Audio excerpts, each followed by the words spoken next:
the new American president must very rapidly conclude that he or she needs a top-level mechanism for interacting with President Xi Jinping.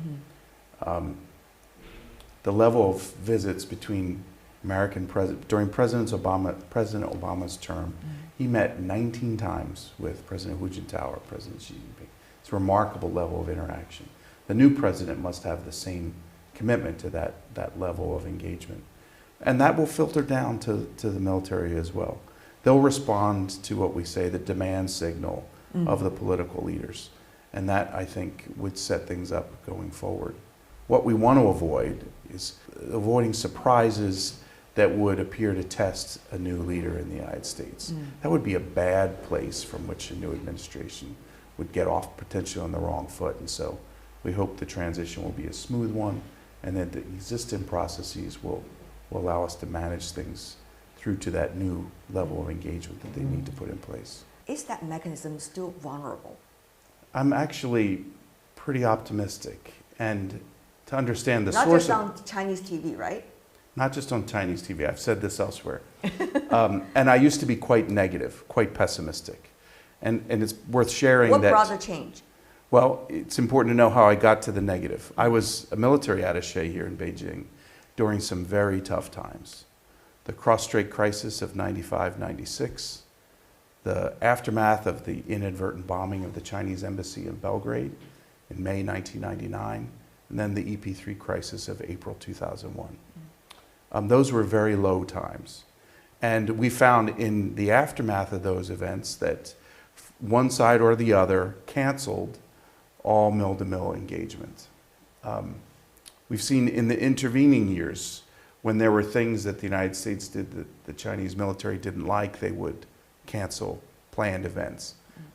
Things such as arms sales to Taiwan, and perhaps some of the operating patterns. That's what China believes as principal questions and issues. Yes. What we've seen in the last 2 years is that hasn't happened. November of last year, it was quite stunning to me that Admiral Harry Harris, commander of U.S. Pacific Command, was still welcomed to China a few weeks after the freedom of navigation operation in the South China Sea.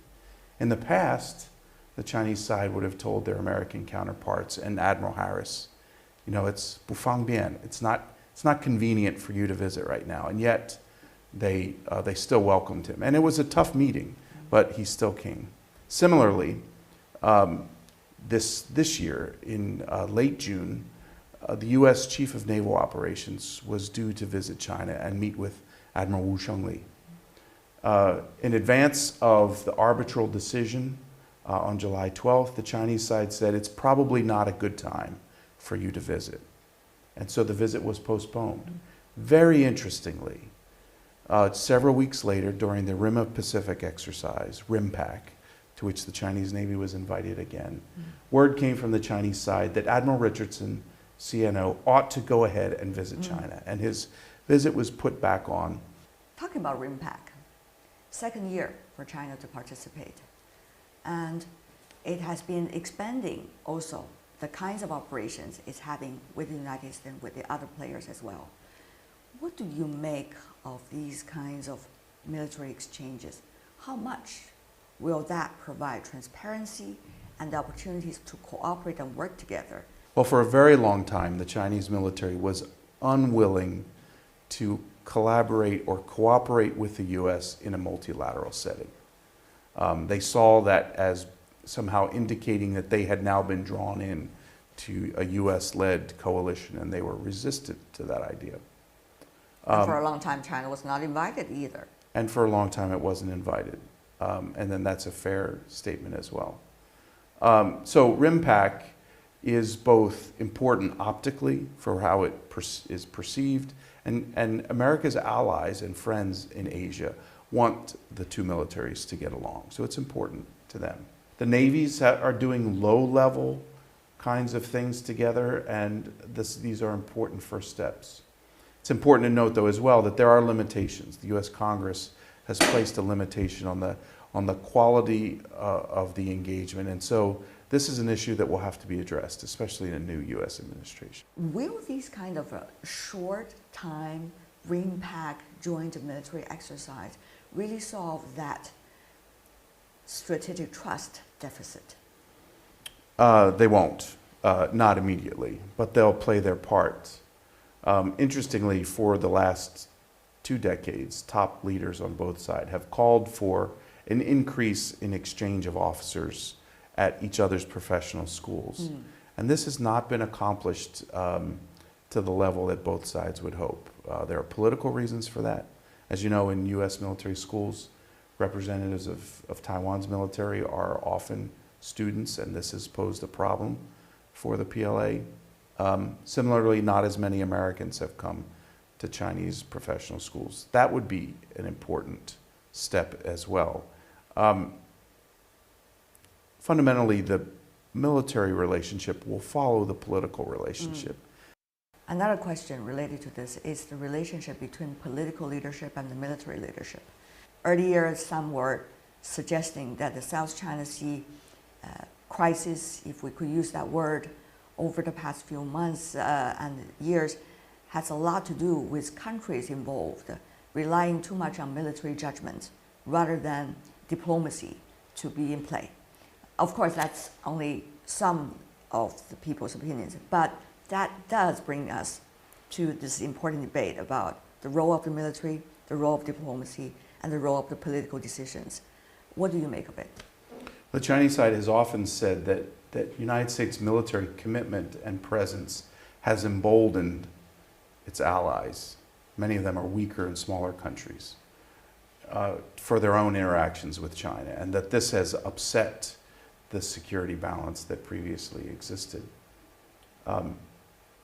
This is, of course, as a Chinese viewpoint. I often remind my Chinese colleagues when they make such statements that alliances are very complex relationships, and alliance partners have, over the last 60 years, figured out very sophisticated ways to interact with each other. And so sometimes the allies actually, there's pressure that goes in both directions between alliance partners. And the United States must spend enormous amounts of time in managing those relationships. This is not something that the PLA has to be concerned with at all, because it doesn't have meaningful alliance partners. Think, for instance, when inadvertently the American Secretary of Defense did not mention our alliance relationship with the Republic of Korea during this year's Shangri-La dialogue. It was an oversight. It was not intentional. His speech was adjusted in the minutes before he gave it. But in the aftermath of that, to reassure the ROK that the United States was as committed to its relationship as had always been the case, took an enormous amount of time.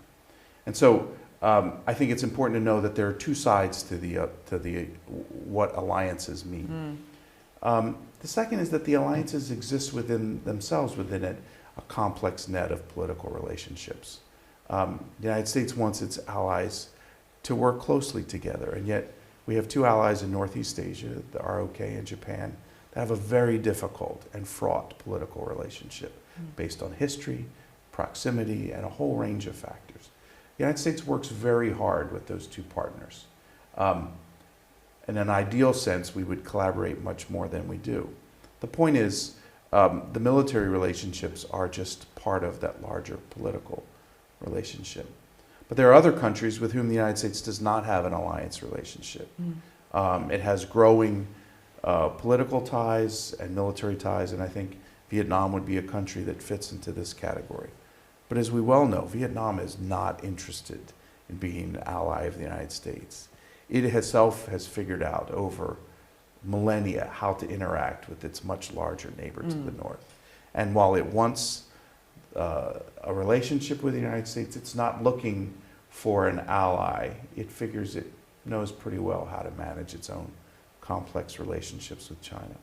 And so I think we should understand these things within the really complex net that they are a part of. And it also has a lot to do with what the U.S. military aspires to be in the future. Right. As the world changes, as we see the power shifts Well, likewise, an important question. The U.S. military believes it has a role to be globally responsive to crises wherever they might occur, anywhere in the world. Right. And it has adopted a way of operating that allows it to do that. It has patterns of operation in peacetime which support how it operates during crisis. And part of those can result in tensions, especially with China, especially within the first island chain or near to the coast of China. The U.S. Navy has long operated there in ways that the United States believes are fully in keeping with the United Nations Convention on Law of the Sea. But China has its own ideas, and these have resulted in some tensions between the two. It's important to note, though, that as I mentioned at the outset, that the U.S. sees itself as a global military. It can't make exceptions for particular regions that might then be applied in others. And so that is part of the reason why it has had such a firm line on ensuring that it operates in the South and East China Sea the way it always has. As a result of that, is there likely to be, or is there already a military race that is going on right now between China and the United States, particularly China, from the Chinese side because it's the weaker party, and also as a result of the two major powers in the region, the other countries also try to acquire as much as possible, as we have seen in Vietnam and some of the other countries, their military build-up to the extent probably in a peaceful situation they do not necessarily need. Well, this is another very complex question. Sorry, I keep on giving you pressure to answer them within 1 minute, all of these complex questions. Well, I'm confident that there is a limit to how far tensions might escalate between the United States and China. What is the limit? What do you think is the limit? It's well below the threshold for conflict.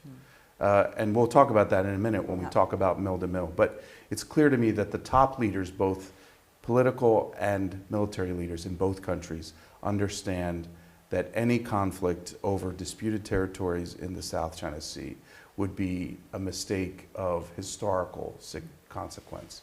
They're not going to make that mistake. So we'll see a level of tensions that don't rise to that level, but percolate along at a certain level. And this requires the attention of the leaders to manage those crises so they don't get out of control, one. And two, to put in place mechanisms such that when the militaries operate near each other, they do so safely and securely. And thankfully, within the last 2 years, we've seen some very important agreements between the United States and China on both how the navies should operate as well as the air forces. And I think this too contributes to an increase in stability. You have been writing about what you perceive as China's PLAs in the future by the year 2025. Tell us about what the PLA will be like from your perspective. It's an important question, both for regional stability and for U.S.-China defense relations. As you know, the PLA has undertaken some very significant reforms, especially within the last year.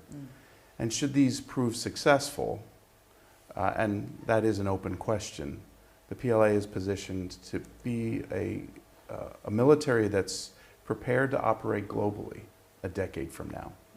Well, they're really across the board. Naval modernization has been just an exceptionally broad and expansive program. Of course, China's missile program is world-class, both its short-range and medium-range conventional ballistic missiles, as well as its longer-range, both conventional and nuclear missiles. What hasn't been as significant is the ability to transport forces over long distances, Air Force as well as helicopter lift. And these are also changing as well. Roy, thank you so much for being with us. All the best. It's been my pleasure. Thank you. Thank you.